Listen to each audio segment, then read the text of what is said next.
Footsteps echoed against the cold cobblestones of Castle Sullivan.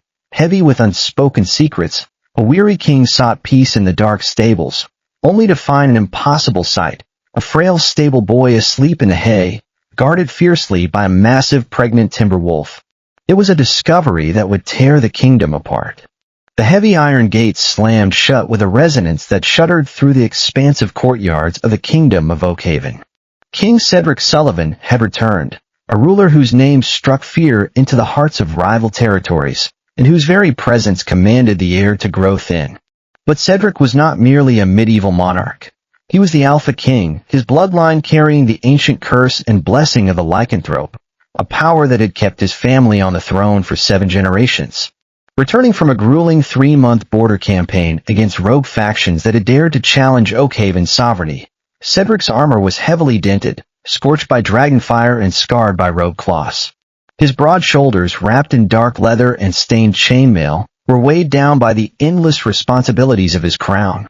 The lives of thousands, the safety of his pack, the legacy of a bloodline that stretched back to the first shifters who had walked these lands.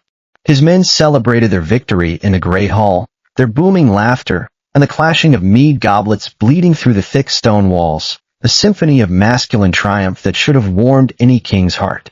Yet Cedric felt nothing but an overwhelming, hollow exhaustion that had burrowed into his bones like a parasite. The Alpha King, who could fell a dozen men in battle without breaking stride, felt the crushing weight of his solitude pressing down on him with every breath. He sought the only place where the suffocating demands of the court could not reach him, the royal stables. The air grew significantly cooler as he walked down the dimly lit stone paths, the pungent earthy smell of damp hay, rich soil, and horse musk grounding him in a way that the perfumed halls of his castle never could. He carried a single flickering torch, its orange light dancing across the wooden beams, casting long dancing shadows that seemed to whisper of the secrets these ancient walls had witnessed. Cedric intended to check on his massive war horse, a beast named Goliath, a creature as scarred and battle-hardened as his king, before retiring to his empty chambers, where no warm body awaited him, no Omega's scent lingered on the pillows, no comforting presence to ease the ache that had taken root in his chest.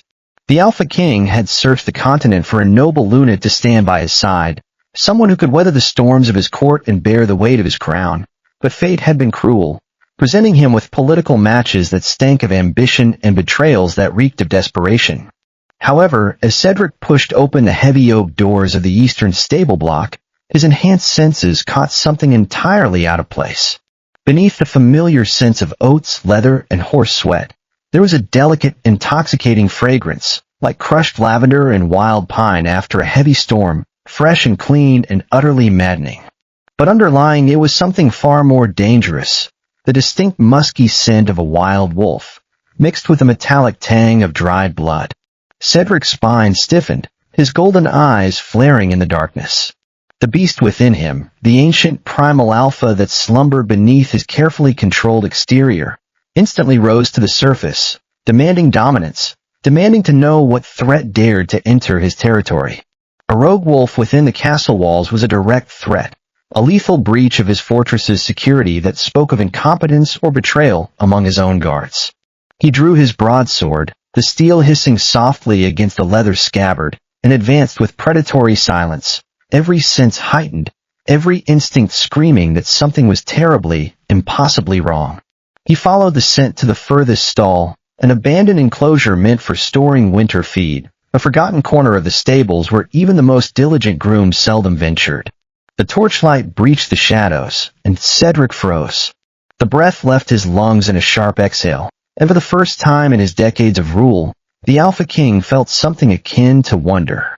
Curled in the corner of the stall was a young man. He was clad in the tattered, oversized tunic of a low-ranking stable hand, the rough fabric hanging off a frame that seemed too delicate for such labor. His hands were calloused and smeared with dirt, evidence of honest toil that spoke of a desperation to remain hidden. His long dark chestnut hair cascaded over his face in a messy tangle, hiding his features, as he slept deeply on a bed of raw straw that would have been intolerable to anyone accustomed to even the most modest comforts. But it was not the sleeping boy that made the Alpha King stop in his tracks. Standing directly over him, positioning its massive body as a living shield, was a timber wolf of impossible proportions. The beast was enormous, easily reaching the height of a grown man's chest, a creature of legend that had no business being within 100 miles of human civilization. Its fur was a mottled silver and deep ash, thick and bristled with aggression, every hair standing on end as it faced the intruder. A low, rumbling snarl vibrated from the wolf's throat, baring teeth that could easily snap a human femur in half, fangs that glistened with the unmistakable promise of violence. Cedric's gaze drifted downward, and his heart clenched. The wolf's belly was swollen, heavy with a late-stage pregnancy, the weight of impending motherhood visible in every strained movement. She was exhausted, favoring one heavily scarred hind leg that spoke of old wounds and recent hardship. Yet her golden eyes, the same shade as the Alpha King's own, burned with an unyielding, maternal ferocity that transcended all reason. She was ready to die to protect the fragile humans sleeping beneath her, an act of devotion that defied every natural law of their kind. As the Alpha King, Cedric possessed an aura that forced lesser wolves to their bellies in submission, an ancient power that had been passed down through his bloodline since the first shifters had walked the earth. He projected his dominance, his golden eyes flashing with raw authority, the weight of his alpha presence pressing down like a physical force. Submit, his aura commanded, a mental roar that had brought war-hardened warriors to their knees. The pregnant wolf trembled, her primal instincts battling the overwhelming pressure of his alpha command. Whimpering softly, she lowered her head, her ears flattening against her skull in a gesture of submission. But she absolutely refused to step away from the boy. She nudged the sleeping young man's shoulder with her wet nose, a protective, desperate gesture that spoke of a bond far deeper than mere cohabitation. Cedric lowered his sword, hostility draining from him, replaced by profound confusion that churned in his chest like a living thing. A wild, pregnant rogue wolf taking a human as her charge, it defied every law of their kind, every instinct that should have driven her to protect her unborn pups above all else. And yet there she stood, a guardian angel made of fur and fangs, utterly devoted to the sleeping Omega beneath her. The commotion stirred the boy.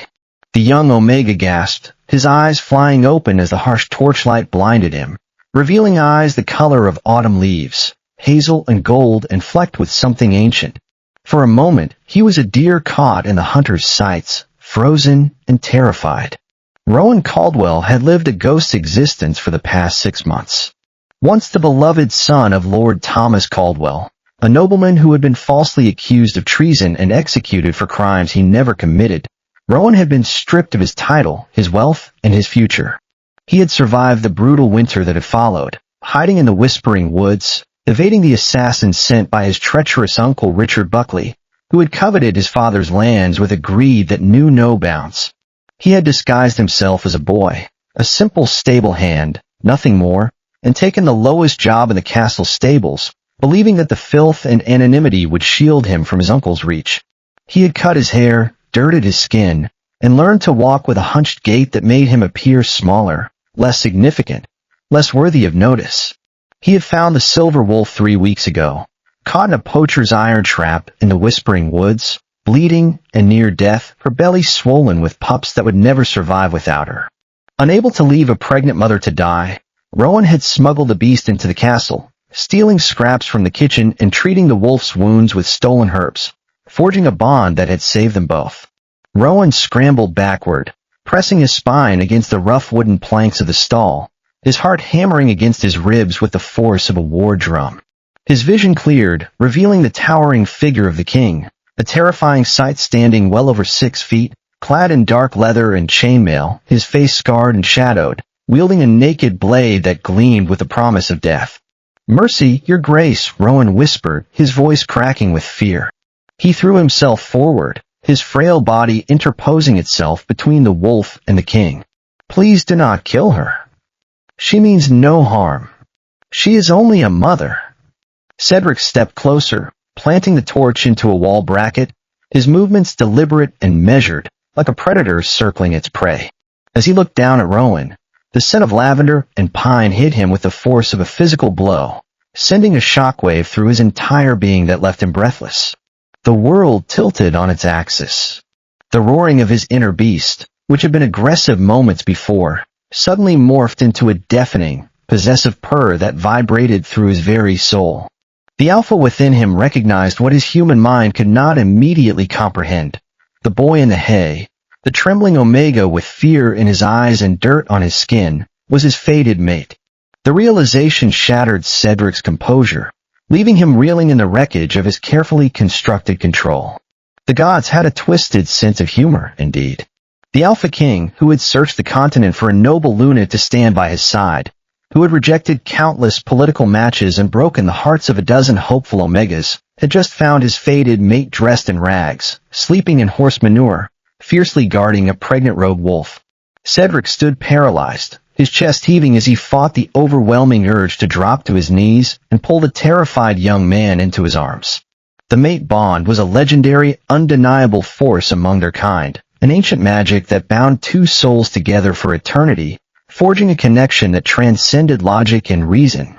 It was a gift and a curse, a blessing that brought unparalleled joy and a vulnerability that could destroy even the strongest alpha. Yet Cedric was a king seasoned by war, a ruler who had learned the hard way that impulse was the enemy of survival. He knew better than to act on raw instinct, especially when the political climate of Oakhaven was a powder keg waiting to explode. His brother's death, the suspicious circumstances surrounding Lord Caldwell's execution, the whispers of conspiracy that had followed him throughout his campaign, all of it pointed to a rot at the heart of his kingdom. "Stand up," Cedric commanded, his voice a deep, gravelly baritone that left no room for defiance. The alpha power in his words was unmistakable, a force that compelled obedience even from those who would never willingly submit. Rowan hesitated, his trembling hands reaching up to pat the silver wolf's snout, to calm the beast that had become his only friend in this hostile world. The wolf pressed her nose against his palm, a gesture of trust that spoke of their bond, and Rowan felt a surge of courage that defied his terror. Slowly he rose to his feet, keeping his head bowed in deference. Without the shadows concealing him, Cedric saw the aristocratic bone structure beneath the dirt, the sharp jawline, the intelligent, fearful hazel eyes, the full lips that were trembling with barely suppressed terror. The boy was beautiful in a way that transcended gender, a delicate beauty that had been hardened by hardship and cruelty but not destroyed. "What is your name?" he asked, stepping into the stall. The pregnant wolf watched him warily, but no longer bared her teeth, sensing the sudden shift in the alpha's intent. Her golden eyes tracked his movements with a predator's focus, but her aggression had faded to wariness. "Rowan, sire," he murmured, keeping his head bowed. I am just a stable hand. Please punish me if you must, but spare the creature. She is not a threat to anyone. She is only a mother, and I will do anything to protect her." Cedric's eyes narrowed, his alpha senses cataloging every detail of the boy before him. "You smell of nobility, Rowan, not of the peasantry. Your scent is wrong for a commoner. But we shall leave that mystery for another hour." His gaze dropped to the wolf, and his expression softened. "What is her name?" Rowan blinked in confusion. I do not know, sire. She came to me wounded in the woods. I could not leave her to die. I did not think to ask her name." Cedric knelt slowly, deliberately, placing his sword on the ground to show he meant no harm. He extended a large, calloused hand toward the silver wolf, palm up, an offering of peace. Rowan held his breath, watching with wide eyes as the massive beast sniffed the king's fingers, her nostrils flaring as she cataloged his scent. To his absolute shock, the wolf let out a soft, mournful whine and pressed her head into Cedric's palm. As Cedric touched the wolf's fur, a jolt of recognition struck him like lightning. He leaned in closer, inhaling the specific scent beneath the blood and dirt. It was faint, masked by the forest and the stables, but it was unmistakably familiar, the scent of pine needles, crushed wintergreen, and a hint of iron that he had known since childhood. "By the gods," Cedric breathed, his face paling beneath the scars. He looked at the swollen belly of the beast, and his golden eyes widened with dawning horror. "Do you know her, sire?"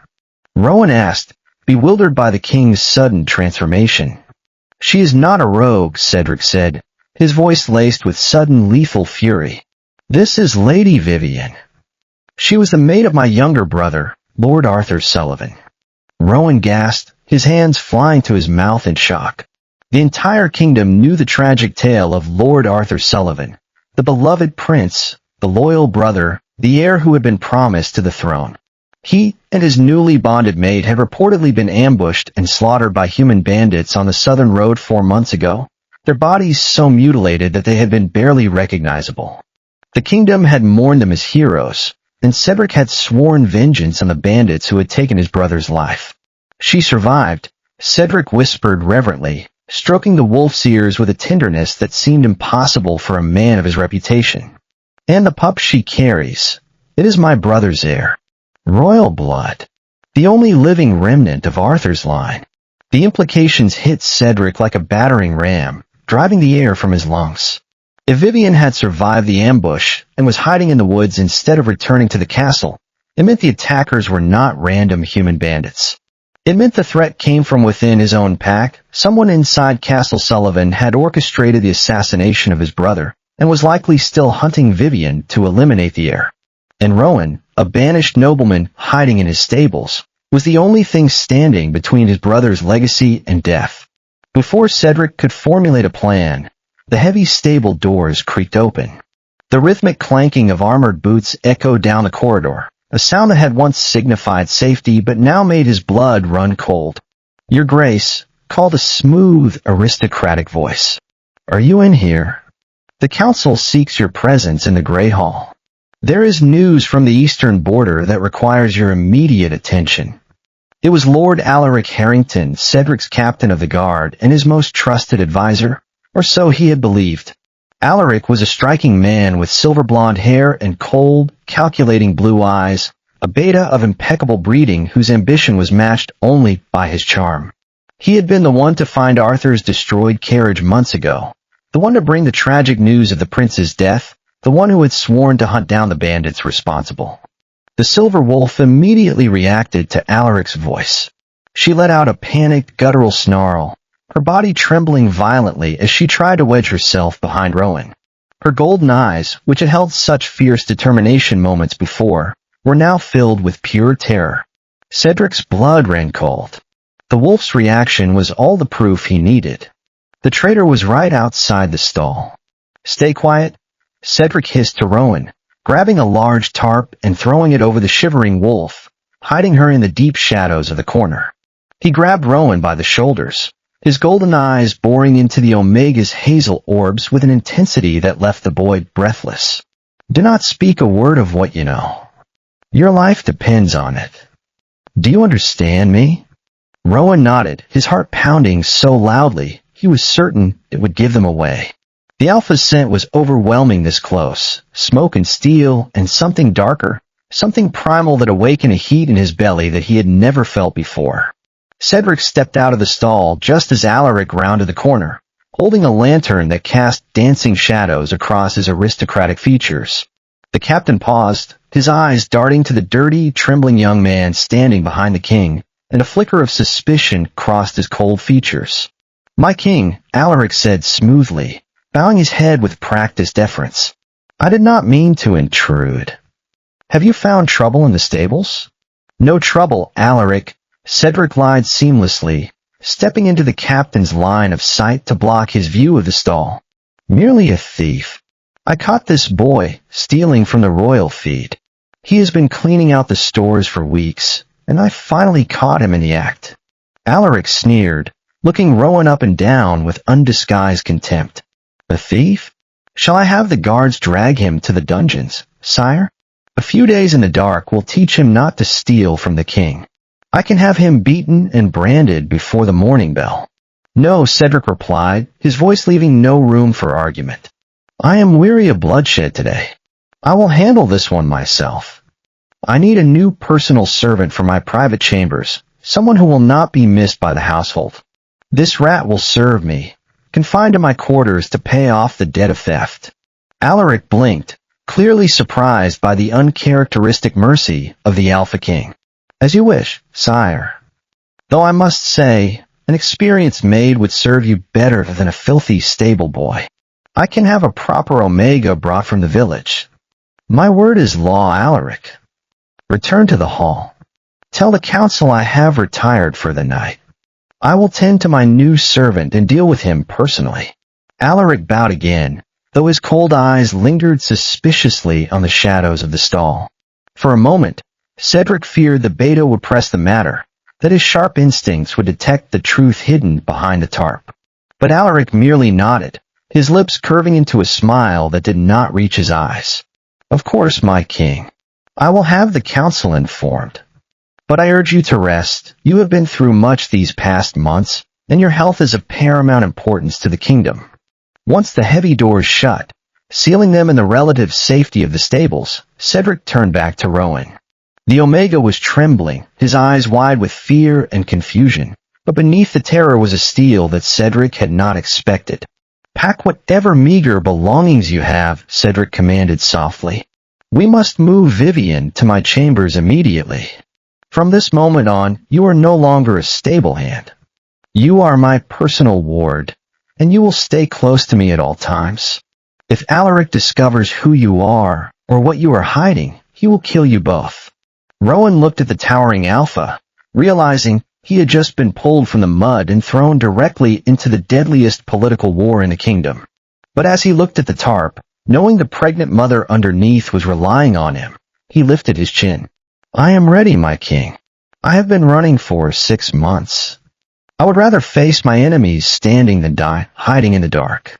Cedric felt a surge of something warm and possessive at the Omega's words.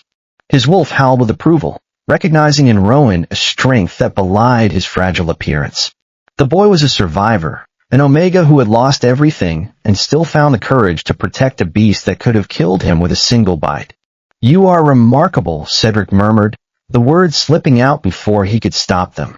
Then he shook himself, pushing the mate bonds pulled to the back of his mind. There would be time for that later, if they survived the night. The ascent to the royal wing was a perilous, shadow-drenched journey. King Cedric led Rowan and the limping pregnant wolf through a labyrinth of forgotten servants' corridors and secret passageways built into the thick stone walls of Castle Sullivan. The air was stale, thick with dust and ancient cobwebs, but it shielded them from the prying eyes of Lord Alaric Harrington's guards.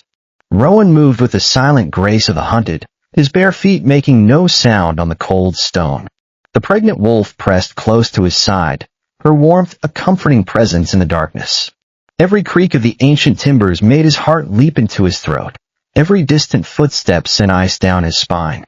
Cedric moved like a shadow, his enhanced senses alert to every sound, every scent. He could hear the distant murmur of voices from the great hall, the clink of glasses, the laughter of men who had no idea that treason lurked in their midst. The knowledge burned in his chest like a brand. When they finally emerged from behind a heavy tapestry into the king's private chambers, Rowan let out a breath he felt he had been holding for an eternity. The room was vast and opulent, warmed by a roaring fire in a massive stone hearth. Heavy velvet drapes shielded the tall windows, and furs were scattered across the polished oak floor, but there was a stark emptiness to it that Rowan found unsettling, the home of a man who had no one to share it with. "Bring her to the hearth," Cedric instructed, his voice low and urgent. He stripped off his heavy chainmail and leather braces, tossing them carelessly onto a grand armchair, revealing the breadth of his shoulders and the scars that covered his skin like a map of his battles. Rowan gently guided Lady Vivian to a thick pile of bare skins near the fire. The silver wolf collapsed instantly, her breathing ragged and shallow, her golden eyes darting nervously around the room. For a moment, she seemed on the verge of panic, her instincts screaming that she was trapped. Cedric knelt beside her, releasing a low, soothing rumble from his chest, an alpha's promise of protection. The sound vibrated through the room, ancient and primal, a language that the wolf understood on a level deeper than words. "You are safe. No one will harm you or your pup. I swear it on my blood." Vivian's eyes met his, and for a moment, Cedric saw the human beneath the beast, the grief, the terror, the desperate hope that had kept her alive through the long months of hiding. She let out a soft whimper and rested her heavy head on her paws, her body finally relaxing. Only then did Cedric turn his attention to the Omega standing awkwardly in the center of his chambers, covered in soot, mud, and horsehair. Rowan looked wildly out of place amidst the royal finery, a sparrow among eagles. Yet as Cedric looked at him, his wolf howled with absolute devotion. The mate bond, ancient and undeniable, pulled at his very soul. "There is a bathing room through that door," Cedric said softly, gesturing to an adjoining chamber. "Clean yourself. There are garments in the carved chest at the foot of the bed. They belong to my late mother, the Dowager Queen. They should fit you. She was of similar stature." "Thank you, Your Grace," Rowan whispered, his hazel eyes wide with a mixture of fear and awe. "Cedric," he corrected gently. "When we are behind these doors, you will call me Cedric. We are beyond formalities now, Rowan. You are my mate, my fated mate, whether you know it yet or not. I will not have you treating me like a stranger." Rowan's breath caught in his throat. His mate? The word echoed in his mind, impossible and terrifying and intoxicating all at once. He opened his mouth to speak, but no words came. "Go," Cedric said, his voice softening. "We will speak more when you are clean. You have nothing to fear from me, Rowan. I would sooner cut off my own hand than harm you." An hour later, Rowan emerged from the bathing chamber, and Cedric felt the breath leave his lungs. The grime of the stables had been washed away, revealing skin like polished porcelain and a cascade of thick chestnut hair that caught the firelight and gleamed like burnished copper. He wore a simple deep crimson tunic of spun wool, unadorned but elegant, the color setting off the warmth of his skin and the intelligence in his eyes. Rowan was breathtaking. There was no other word for it.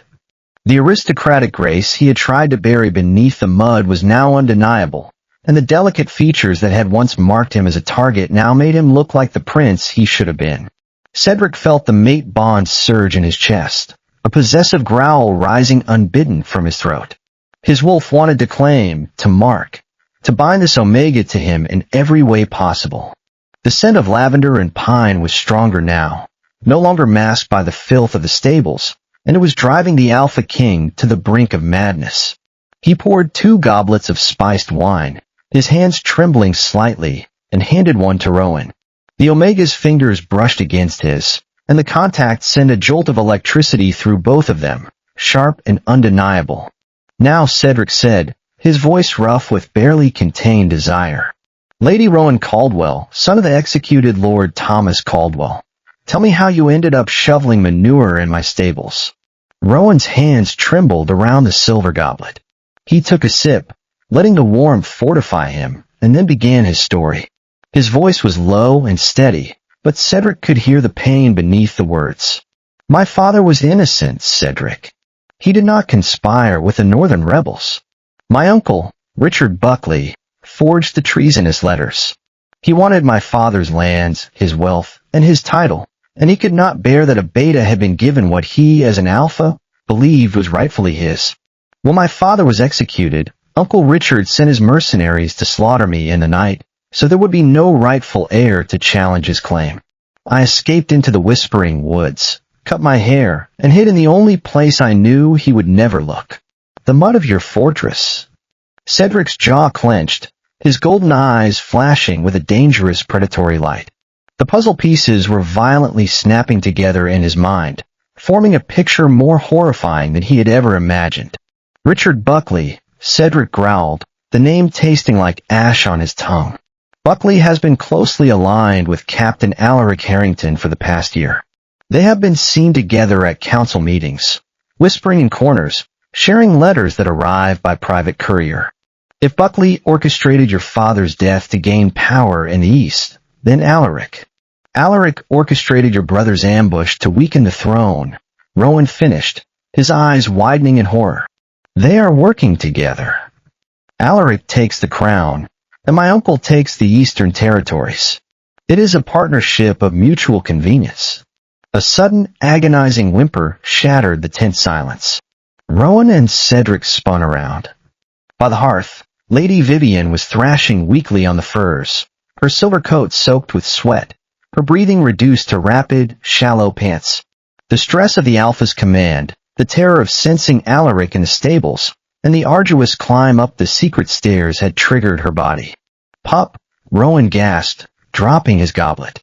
It clattered against the stone floor, spilling crimson wine like blood across the ancient stones. She is going into labor. The pup is coming. I must summon a physician, Cedric said, striding toward the heavy oak doors. I will send for the royal healer. No. Rowan lunged forward, grabbing his arm. The physical contact sent a jolt of pure electricity through them both, but the urgency of the moment overshadowed the mate bond. You cannot. If you call physician, Alaric will know someone is in your chambers. He controls the castle guard. We will be trapped. They will find her. They will take the pup. I will not let that happen. I know nothing of midwifery, Rowan, let alone for a shifting wolf, Cedric argued, his voice laced with rare panic. I have never even seen a wolf give birth. I would not know what to do if something went wrong. I do, Rowan said fiercely, his hazel eyes locking onto Cedric's golden ones with unwavering resolve. I have delivered foals in the stables. I have treated her wounds for weeks. I have seen worse births in the woods, and I have helped mothers who were dying. We have to do this ourselves. Fetch me hot water, clean linens, and a sharp knife. No. For the first time in his reign, the Alpha King followed orders without hesitation. The next 3 hours were a grueling test of endurance that pushed both Alpha and Omega to their limits. The opulence of the king's bedchamber transformed into a frantic triage, the luxurious furs stained with blood and amniotic fluid, the elegant tapestry shoved aside to make room for the makeshift birth station. Rowan knelt in the bloodied furs, murmuring soothing praises to the agonizing wolf, his hands working with desperate precision. He had done this before. In the stables, in the woods, in the desperate hours when there had been no one else to help, but never with so much at stake. The pup in Vivian's belly was not just a wolf. It was a prince, the heir to the throne, the living legacy of Arthur Sullivan. Cedric stayed by Vivian's head, radiating his calming alpha aura to keep the mother from slipping into shock. His voice was a low, constant rumble, the ancient language of his kind, a promise of safety that Vivian clung to as the contractions racked her body. You are strong, Vivian. You are a Sullivan. You have survived worse than this. Do not give up now. Your son needs you. Arthur's legacy depends on you. The wolf's golden eyes met his, and Cedric saw the human woman beneath the beast, the mother who had been hunted, the maid who had been widowed, the survivor who had hidden in the woods to protect the last remnant of her love. As the castle bells tolled the 3rd hour of the morning, a final agonizing howl ripped from Vivian's throat, a sound that seemed to shake the very foundations of Castle Sullivan. Rowan caught the tiny, wet bundle in the warm linen Cedric provided, his hands steady despite the tremor in his heart. He worked quickly to clear the airway and cut the cord, his fingers moving with the surety of long practice. The room fell into a terrifying, suffocating silence, broken only by the crackling of the fire and the ragged breathing of the exhausted wolf. Rowan rubbed the bundle frantically, his heart pounding against his ribs like a trapped bird. Please, he whispered, the word of prayer to whatever gods might be listening. Please be alive. Please be strong. Your mother has fought so hard for you. Then a piercing, healthy cry echoed through the chamber, a sound of new life that seemed to chase away the shadows of death that had haunted them for so long. Cedric let out a shuddering breath, a tear escaping his golden eyes. He had not cried since the day his brother's body had been brought home in pieces. But now, holding the heir to his kingdom, the living proof that his brother's love had not died, he felt the tears fall freely. It was not a wolf pup, but a human infant. The Leakin gene would remain dormant until puberty, a secret that would keep the child safe from those who would see him dead. The boy had a tuft of striking silver hair, the exact shade of his mother's fur, and his father's eyes, Arthur's eyes, warm and gentle and full of promise. Arthur's heir had survived. Vivian, exhausted and trembling, shifted back into her human form. She was a frail, breathtaking young man, with pale skin and silver hair that cascaded around his shoulders like moonlight. His body was naked, lithe and beautiful, the birth markings of an omega clear on his pale skin. Cedric quickly covered his naked brother's mate with a thick fur mantle, averting his eyes out of respect. Vivian reached out weakly, and Rowan placed the crying infant onto his chest. The new mother sobbed, burying his face into his newborn son's neck, his tears mingling with the pup's cries. "Arthur," Vivian sobbed, his voice raw with grief and joy. "My sweet boy. You have your father's eyes. He would have been so proud of you." "So proud." Cedric turned to Rowan. The Omega was covered in blood and sweat, his crimson tunic ruined, his hair clinging to his face in damp strands. Yet Cedric had never seen a more magnificent warrior. The boy had just saved his kingdom, saved his family, saved the last remnants of his brother's legacy. He reached out, his large calloused hand gently cupping Rowan's jaw.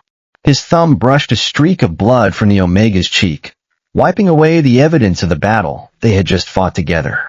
"You saved my family," Cedric whispered, his voice thick with emotion. "You saved my bloodline, my legacy. I do not have words to express what you have done for me tonight. You have given me back something I thought I had lost forever." Rowan's breath hitched, his hazel eyes wide and vulnerable. "I did what anyone would have done. I could not let them die. They are innocents. They did not deserve to suffer because of the greed of others." "You are wrong," Cedric said, shaking his head. "You did what only a true Omega, a true mate, could do. You put yourself in danger for others. You are the most courageous person I have ever met. And you are my fated mate, Rowan. From the moment I smelled lavender and pine in the stables, I knew that you were mine." He leaned his forehead against the Omega's, the intimacy of the gesture making Rowan's heart skip a beat. "You are my lunar, Rowan," he confessed. "My moon, my light, my other half. And I swear to you on my blood and my crown, I will burn this castle to the ground before I let anyone harm you. I will tear apart anyone who threatens you. I will." Bang! Bang! Bang! The heavy oak doors of the chamber shuddered violently, splinters flying as the locks gave way under repeated assault. Cedric and Rowan sprang apart, the infant letting out a wail startled by the noise. "King, Cedric." Alaric Harrington's voice boomed from the corridor, stripped of its usual smooth reverence. "We have received reports of a wild beast in the royal wing. Open the door, or we shall force it. I have the authority of the council." "He knows," Rowan breathed, panic seizing his chest. "He knows we have her. He knows the pup has been born." Cedric's face hardened, the alpha emerging fully in his golden eyes. "Stay behind me," he ordered. "Protect Vivian and the boy. Let me handle this." He did not reach for his broadsword. Instead, he cracked his neck, his bones shifting and popping with a sickening crunch that echoed through the chamber. His golden eyes bled into a deep luminescent amber, the color of a predator's gaze. His fingernails elongated into lethal blackened claws, and the air around him shimmered with the heat of his transformation. The heavy doors splintered and burst open. Alaric Harrington marched into the room, flanked by 6 heavily armed loyalist guards. The captain held a crossbow loaded with a silver-tipped bolt, the only weapon that could kill an alpha of Cedric's power, aimed directly at the king's chest. Alaric's cold blue eyes swept the room, taking in the bloodied furs, the silver-haired young man holding the crying infant, and Rowan standing defiantly in front of them. His lips curled into a sneer of triumph. Well, Alaric sneered, a wicked smile spreading across his face. It seems the rumors were true. Lord Arthur's whore lived to whelp his bastard. And Lord Buckley will be thrilled to know I have found his missing nephew. 2 birds, 1 silver bolt. How convenient that you have gathered all my targets in one place. Treason is a terrible color on you, Alaric, Cedric growled, his voice distorted, vibrating with the monstrous power of the wolf beneath his skin. You have served me for 10 years. 10 years of loyalty, and this is how you repay me? With treachery and murder? It is not treason if I am the one writing the history books, Cedric, Alaric replied coolly. Your reign is over, Alpha King. The people grow weary of your rule. Your brother's death was the first step, and your own will be the second. The kingdom will be better off under a more pragmatic ruler. Kill the Omegas and the bastard, Alaric shouted to his men. Leave the king to me. I have a score to settle with him." The guards surged forward, drawing their broadswords, their faces twisted with the bloodlust of men who had been promised riches and power for their loyalty. Cedric exploded into motion. He did not fully shift. The transformation would leave him vulnerable for precious seconds, but he channeled the beast's speed and brutal strength, moving with a fluidity that defied his size. He slammed into the first two guards like a battering ram, his claws tearing through their steel chainmail as if it were parchment. Blood sprayed across the tapestries as Cedric threw them across the room, their bodies crashing into the stone walls with sickening thuds. A third guard lunged toward Rowan, his sword raised for a killing blow. Without hesitation, the Omega grabbed a heavy wrought iron fire poker from the hearth and swung it with all his might.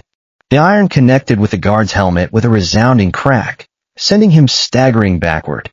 He was not dead, but his vision was swimming, his defenses shattered. Cedric's claws found him next, and the guard crumpled to the floor like a puppet with its strings cut. "Shoot him!"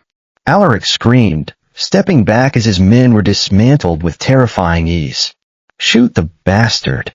Do not let him get close." Alaric aimed the crossbow, waiting for an opening. Cedric was a blur of motion, a whirlwind of death that left a trail of blood in its wake. But even the Alpha King could not be everywhere at once, and Alaric's patience was rewarded. Just as Cedric snapped the neck of the fourth guard, Alaric pulled the trigger. "Cedric, look out!" Rowan screamed, his voice raw with terror. Cedric twisted, but the silver-tipped bolt grazed his shoulder, searing his flesh with agonizing, burning sparks. He roared in pain, dropping to one knee, his hand clamping over the wound as the silver poison began to spread through his veins. The pain was exquisite, a white-hot agony that seemed to go on forever. Alaric drew a silver longsword, stepping over the bodies of his fallen men to deliver the killing blow to the wounded Alpha. The blade gleamed in the firelight, hungry for blood. "The Sullivan line ends tonight," Alaric snarled. "When I am done with you, I will paint the walls with your blood and dance in the ashes of your legacy."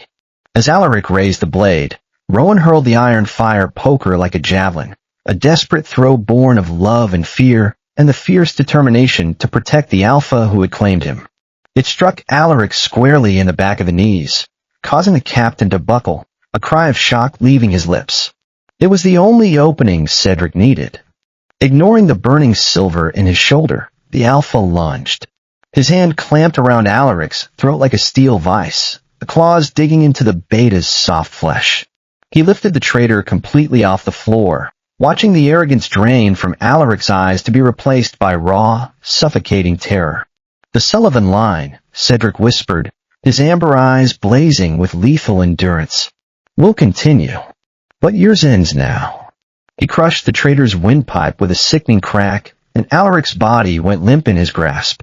Cedric let the corpse fall to the floor, where it landed with a dull thud that seemed to echo through the blood-soaked chamber. The remaining two guards, seeing their captain dead and the Alpha King covered in blood, dropped their weapons and fell to their knees in absolute submission. Their foreheads pressed to the stone floor, their bodies trembling with terror.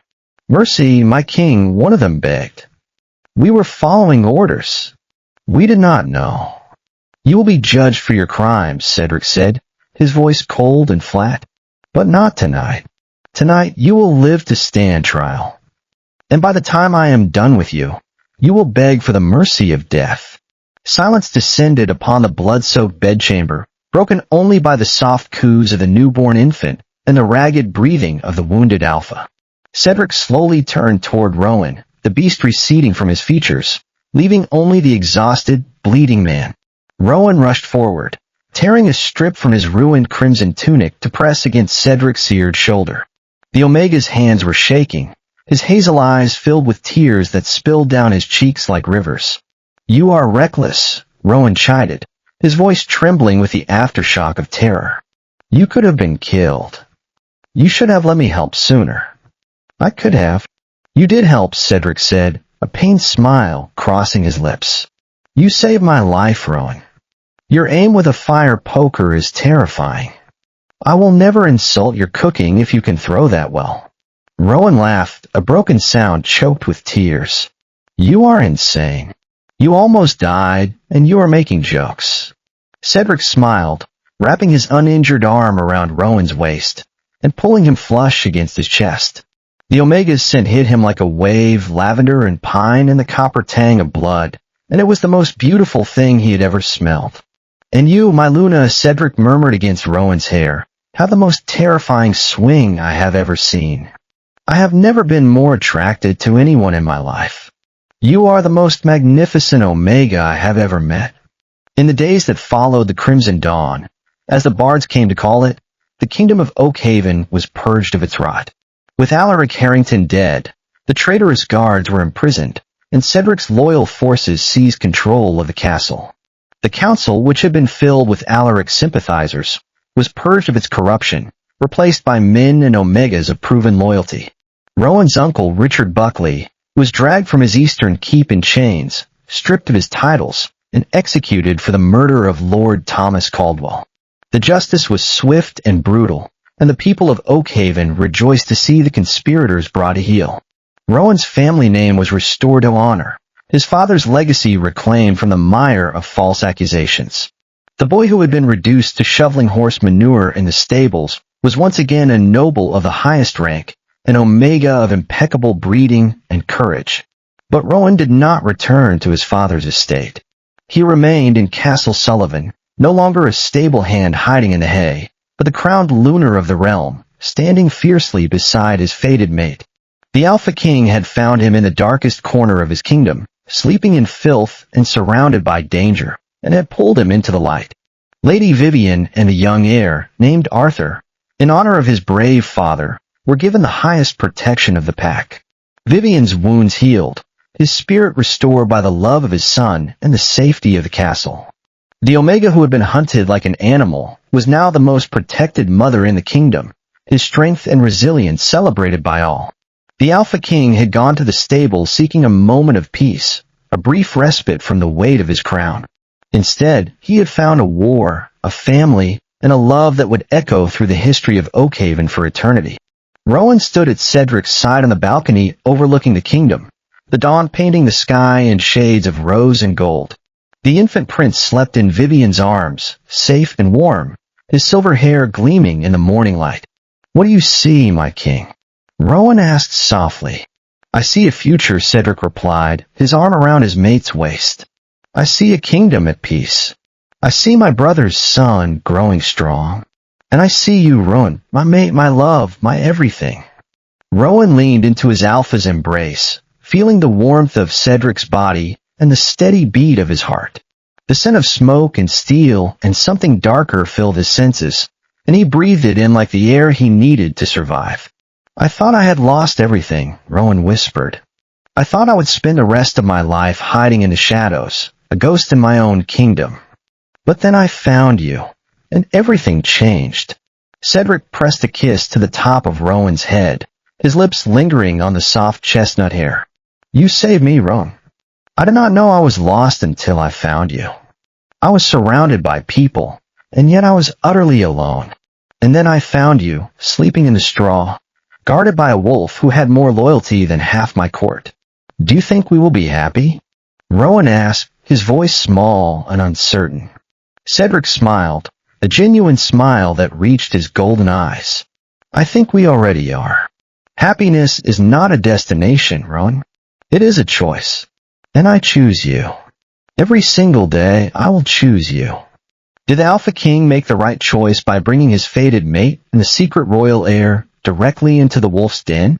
The treason in Castle Sullivan was only just beginning to unfold, its tendrils reaching into every corner of the kingdom. But Cedric had learned one thing in the fires of battle. The truth always came to light, and love was the most powerful weapon of all. As the sun rose over Oakhaven, casting its golden light across the battlements and towers, the Alpha King and his Omega stood together, united against the storms that would surely come. They had survived the night, and they would survive whatever the future held, together, forever, bound by the ancient magic of the mate bond that had brought them together against all odds. Extra story. The autumn winds howled through the battlements of Castle Sullivan, carrying with them the scent of dying leaves and distant storms. King Cedric stood at the window of his chambers, his golden eyes fixed on the silver moon that hung heavy and swollen in the night sky. His jaw was clenched, his fists tight at his sides. Every muscle in his powerful frame coiled with a tension that had been building for days. 3 months had passed since the Crimson Dawn, since the night he had found his fated mate sleeping in the hay, guarded by a wolf that carried his brother's legacy. 3 months since Rowan had entered his life and turned it upside down. And now, for the first time in his 34 years, Cedric was facing something that no battle, no war council, no political intrigue had ever prepared him for. His mate's first heat. Rowan had been restless for the past week, his scent growing sweeter, more intoxicating with each passing day. The lavender and pine that had once been a soothing balm to Cedric's soul had become a siren's call, driving the alpha to the brink of madness.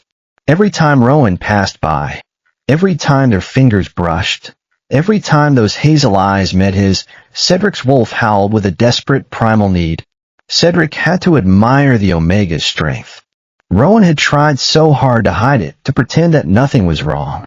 He had gone about his duties with determined composure, assisting Vivian with the infant prince, attending council meetings at Cedric's side, even taking meals with the alpha in the great hall as if his body weren't burning from the inside out.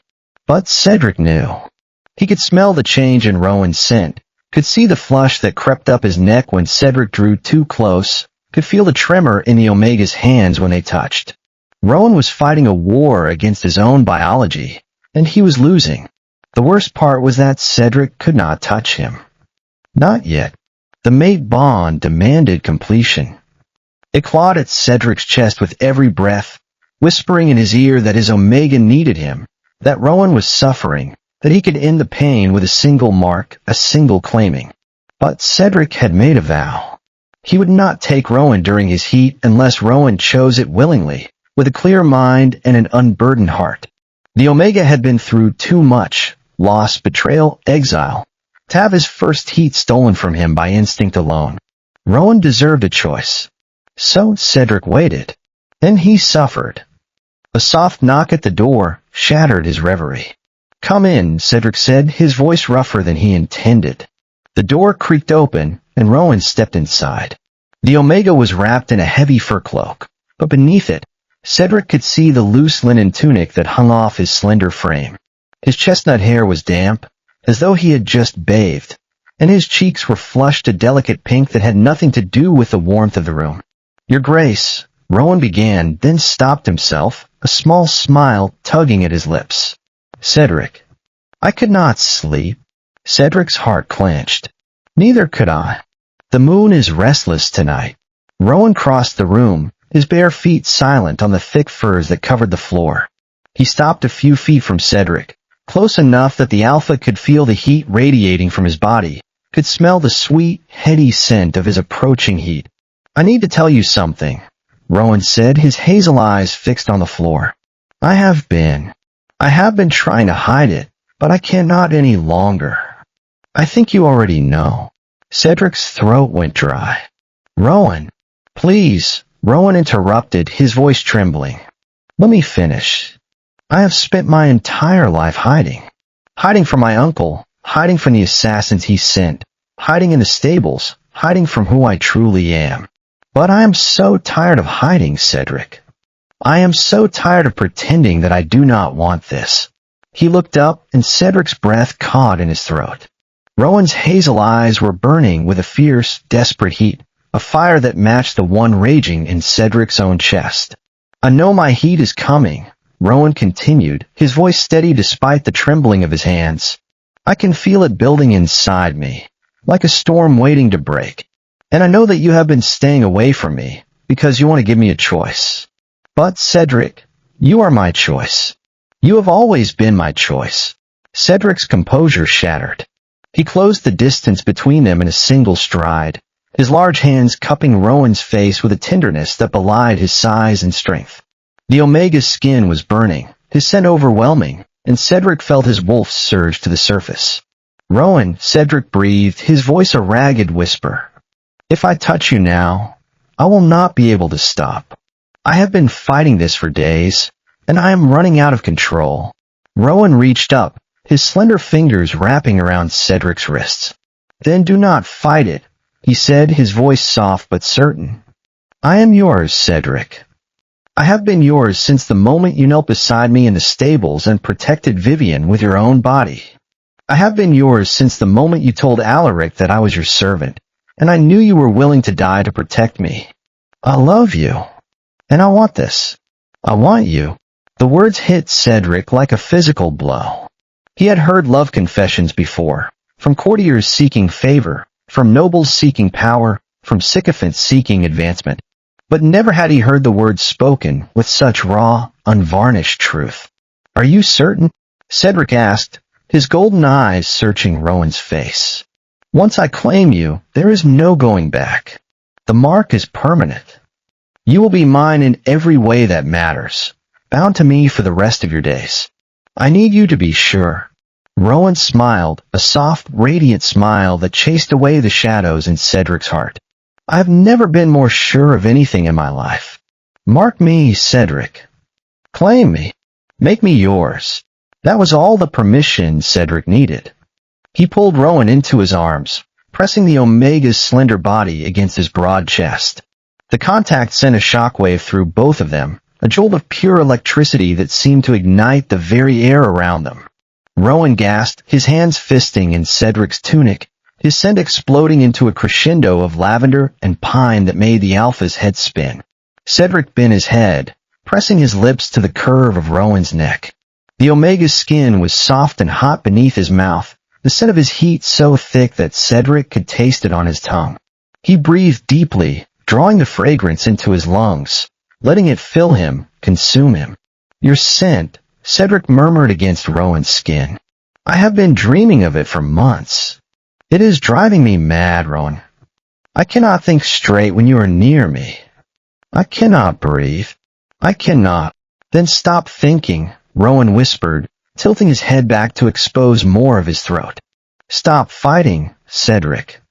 Just let go." Cedric let out a low, guttural growl, and all pretense of control vanished. He lifted Rowan as though the Omega weighed nothing, carrying him across the chamber to the massive bed that dominated the room. The furs were soft and warm beneath them as Cedric laid Rowan down, the Omega's chestnut hair fanning across the pillows like a halo of fire. Cedric paused for a moment, drinking in the sight of his mate.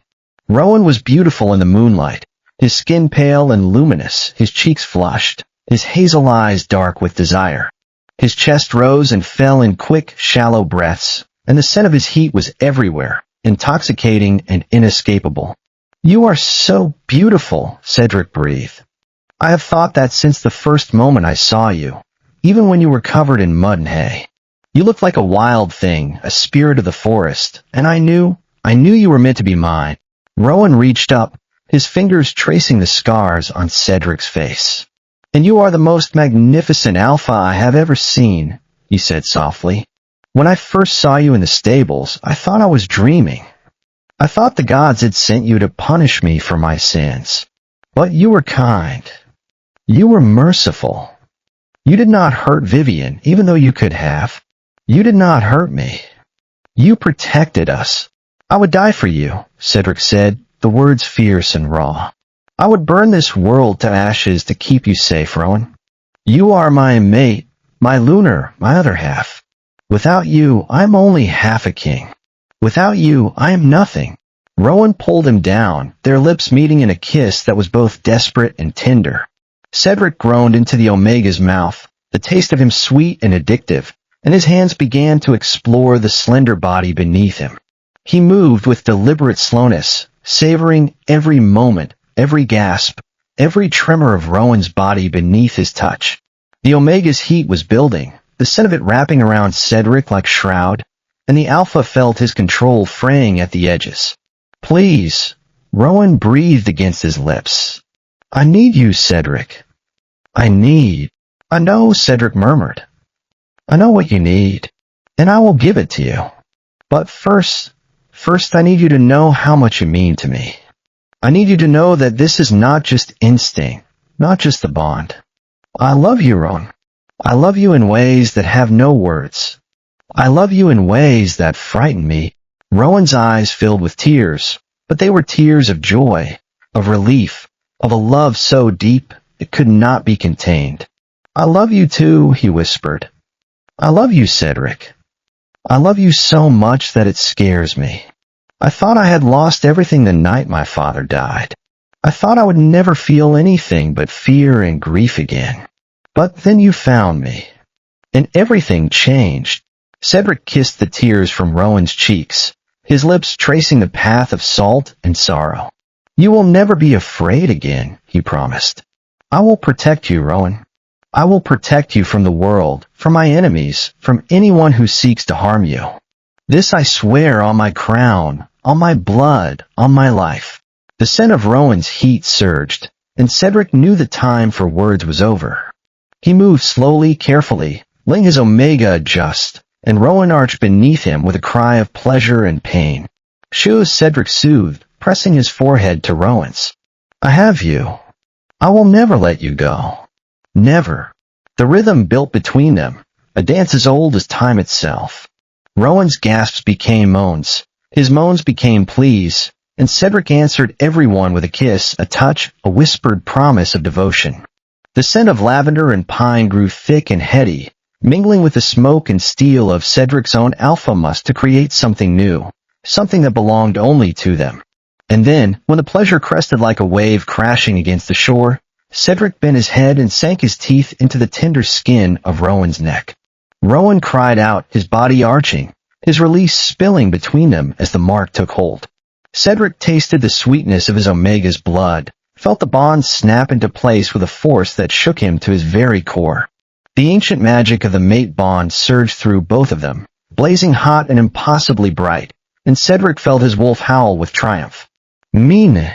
The word echoed in his mind, in his heart, in every cell of his body. "Mine! Forever! Irrevocably! Completely!" When the storm had passed, they lay tangled in the firs, Cedric's arms wrapped protectively around Rowan's spent body.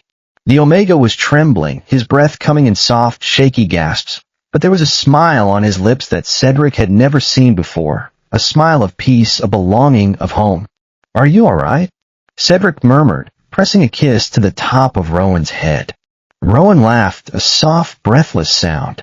"I am more than all right," he said. "I am perfect. I have never been so perfect in my entire life." Cedric traced the fresh mark on Rowan's neck, a possessive growl rumbling in his chest. It was beautiful, the bite mark sealing their bond, proclaiming to the world that this Omega was his and his alone. "You are mine now," he said, his voice thick with emotion.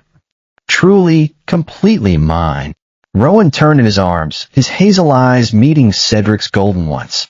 "And you are mine," he said, a note of fierce possessiveness in his voice. "Do not forget that, Alpha King. You may rule a kingdom, but I rule you." Cedric laughed, a genuine laugh that was rare and precious. "I would not have it any other way," he said.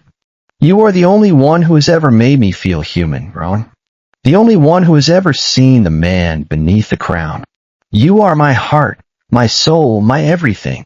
They lay together as the moon traced its path across the sky, the scent of their lovemaking thick and sweet in the air. Cedric could feel the bond pulsing between them, a living thing that connected them on a level deeper than words, deeper than touch. "What happens now?"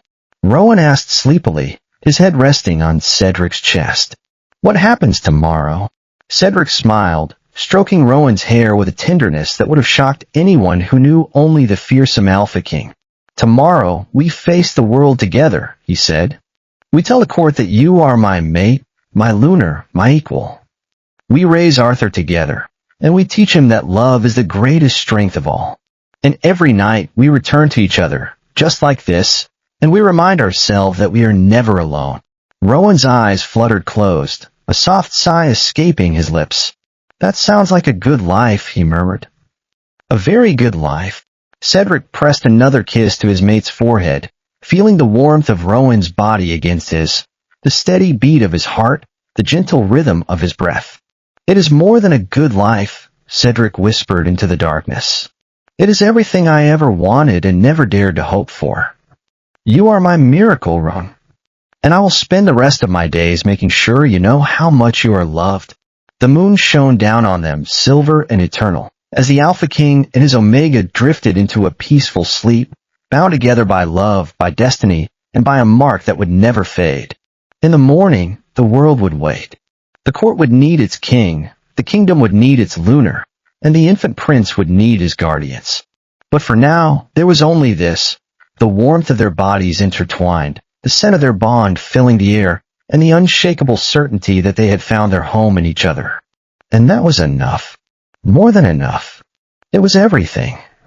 The end.